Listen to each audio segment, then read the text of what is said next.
છેલ્લા 1 મહિનાથી શિક્ષણ વિભાગ દ્વારા અભ્યાસ કરતા તમામ બાળકોના ઓનલાઈન શિક્ષણ શિષ્યવૃત્તિની કામગીરી માટે ફરજિયાત Aadhaar card, mobile number, bank passbook અને રેશન કાર્ડના નંબર સાથે અપડેટ કરીને એની રસીદ જમા કરાવવાની ફરજ પાડવામાં આવી છે અને પછી જ એમની સ્કોલરશીપ જમા થશે એવી સૂચના આપવામાં આવી છે, જેને લઈને વાલીઓ પોતાના બાળકોને લઈને આધાર સેવા કેન્દ્રો પર જાય છે ત્યારે આદિવાસી વિસ્તારોમાં ઘણી જગ્યાએ આધાર સેવા કેન્દ્રો ચાલુ હાલતમાં નથી.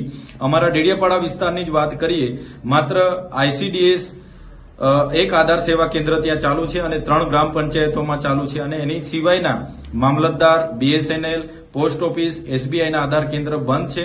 આના કારણે અનેક લોકો પોતાના બાળકોને લઈને રાત્રિના દરમિયાન આવે છે, ત્યાં જ રાતોવાસ કરે છે અને બીજા દિવસે 150 થી 200 થી પણ વધારે લોકો લાઈન પર ઉભા રહે છે. સર્વર ડાઉન હોવાના કારણે માત્ર 50 થી 60 આધાર કાર્ડ જ અપડેટ થાય છે, જેના કારણે છેલ્લા 1 મહિનાથી ઘણા વાલીઓ અને ઘણા શિક્ષકોની રજૂઆત અમારી સમક્ષ આવી છે.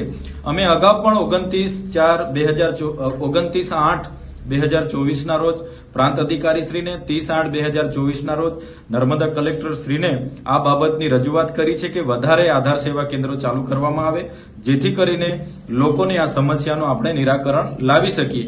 છતાંય કોઈ પણ જાતની નવા આધાર કેન્દ્ર ચાલુ કરવાની તજવીજ કરવામાં આવી નથી, જેના કારણે લોકોને ઘણી સમસ્યાનો આજે સામનો કરવો પડે છે.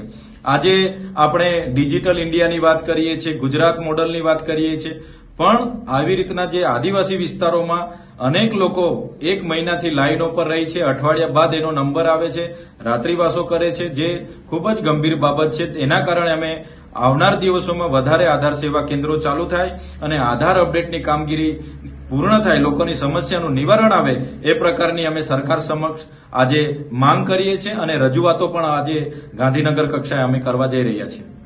જો આપે ઝઘડિયા ન્યૂઝ ચેનલ સબસ્ક્રાઇબ ન કરી હોય તો સબસ્ક્રાઇબ કરી, લાઇક કરી, બેલ આઇકોન દબાવો. રોજ તમારી આસપાસ બનતી ઘટનાઓની માહિતી મેળવો. ધન્યવાદ.